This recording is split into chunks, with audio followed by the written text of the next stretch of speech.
Hi, I am Kelly.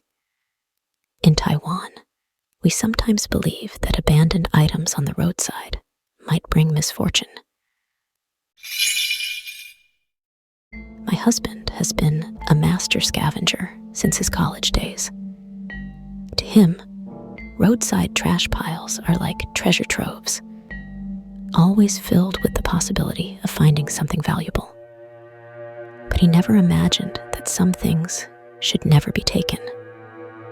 One night, after finishing his part-time job, he spotted a helmet discarded by the roadside. It was practically brand new, sleek in design, and even a limited edition from a well-known brand. For a student who couldn't afford name-brand items, this felt like a gift from the heavens. Without hesitation, he picked it up, dusted off the outer shell, and took it back to his dormitory. At first, he was quite pleased with himself, wearing the helmet every day to work. But after a few days, things started to feel off. The first night, he had a strange dream. In it, he was standing on the very road where he had found the helmet. Everything around him was pitch dark and eerily silent. Suddenly, a man dressed in all black motorcycle gear appeared before him, wearing the exact same helmet. The man said nothing, just stared. The longer the silence stretched, the harder it became for my husband to breathe, his body frozen in place. Just as the suffocating tension reached its peak, he jolted awake. In the days that followed, whenever he wore the helmet, he would hear faint whispers in his ears, sometimes like murmurs, sometimes like the wind. Once, he even caught a glimpse of a shadowy figure sitting behind him in his side mirror. The breaking point came one night on his way back from work. He got into a minor accident, not serious, but enough to rattle him.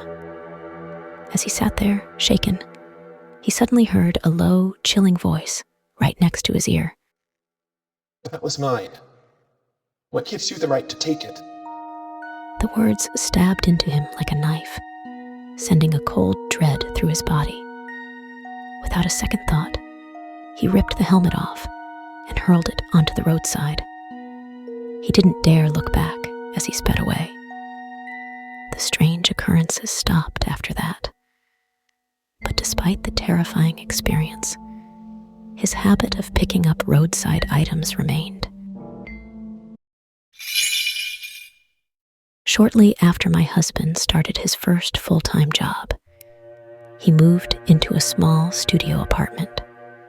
Fresh out of college and eager to save money, he continued his habit of picking up useful-looking discarded items. One evening, while walking home, he spotted a large pile of bulk trash in an alley. Among the discarded items was a wooden desk panel, sturdy, barely scratched, and in surprisingly good condition.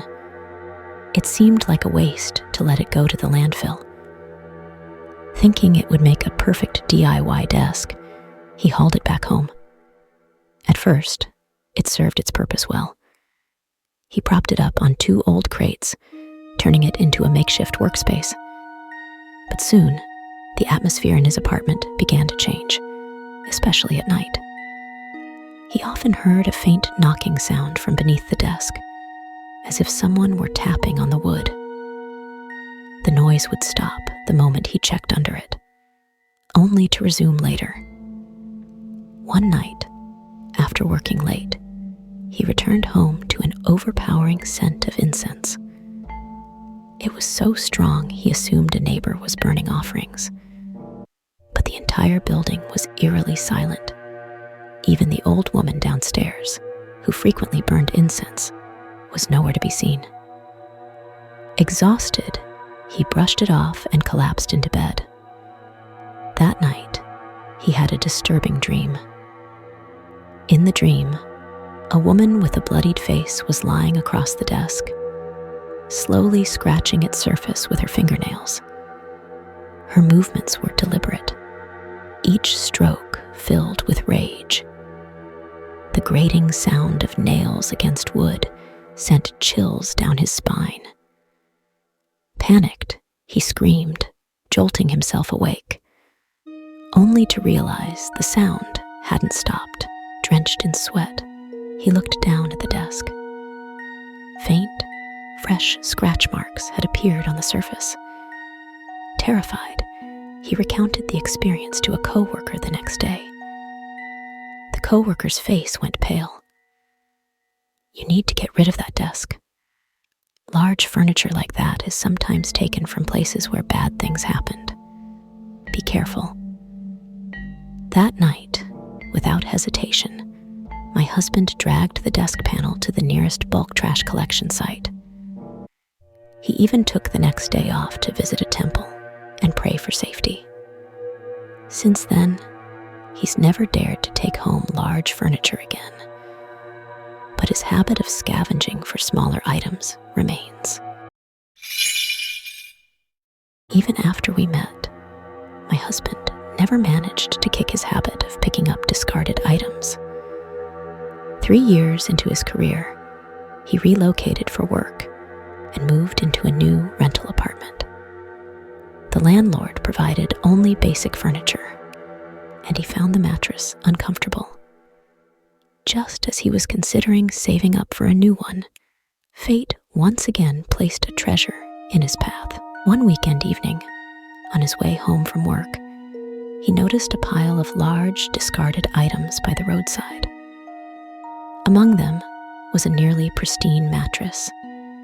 Its surface was spotless, and the edges were still wrapped in protective plastic, as if it had only been thrown out recently. He thought to himself, mattresses in this condition aren't cheap. Why let it go to waste? Without hesitation, he called a friend to help him haul it back to his apartment. That night, he eagerly set up his new find and slept soundly, unaware that he was about to step into a nightmare he couldn't escape. On the first night after bringing in the mattress, he experienced sleep paralysis. In his dream, his room had turned dark and damp, with mold creeping across the walls. Surrounding his bed were shadowy figures, featureless, standing motionless, exuding a suffocating presence. He wanted to scream, but no sound came out. He struggled to move, but remained frozen. Only when the first rays of morning sunlight streamed through the window did he finally jolt awake. His back throbbed with pain, as if someone had repeatedly stomped on him in his sleep. Brushing it off as stress or a bad sleeping posture, he continued using the mattress. But in the days that followed, strange occurrences escalated. Every night, he heard faint whispers in his room, sometimes interspersed with soft, muffled sobs. He tried drowning out the noise with earphones, but the voices seemed to seep directly into his mind, impossible to block out. One weekend, he invited me over for dinner.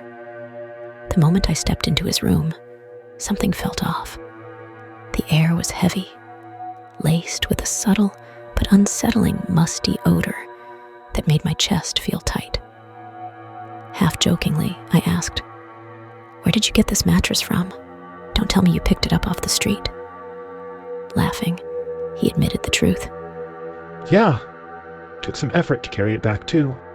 Not bad for a freebie, right? My face immediately darkened. I told him to throw it away at once, but he brushed me off, insisting that it was perfectly fine and that I was being superstitious.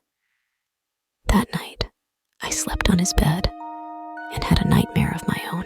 In my dream, a woman lay curled up on the mattress, her body covered in bruises. Her lifeless eyes stared into the void, her lips moving as if murmuring something. Her fingers dug desperately into the fabric, as though she was trying to claw something out from inside. I hesitantly stepped closer, but the moment she turned toward me, I collapsed in horror. Her face was blank. No eyes, no nose, no mouth, just a gaping, empty void of darkness. I woke up screaming, only to find my husband sitting up as well, drenched in cold sweat. In a shaky voice, he muttered, Just now, I dreamt of a woman standing beside the bed, staring down at me. She asked me, "Do you know what happened on this mattress?" The next morning, he finally gave in and agreed to get rid of it. We rented a truck to haul the mattress to the dump. On the way, he tripped and fell, scraping his arm, almost as if something was reluctant to let it go. Later, we heard from a neighbor that the mattress had come from a house where a murder had taken place. The family had only just moved out the day before it was thrown away. From that day on, my husband finally developed a deep wariness toward good finds on the roadside. He never dared to bring home discarded items again. But every time he recounts these stories, he sighs and says, "It's not that you don't want them. It's that you can't take them." Do people in your country often use or buy secondhand items? Do you have any similar ghost stories or experiences? Feel free to leave a comment and share with me. If you want to see my videos faster, please like and subscribe to my channel and press the bell icon to get new video updates.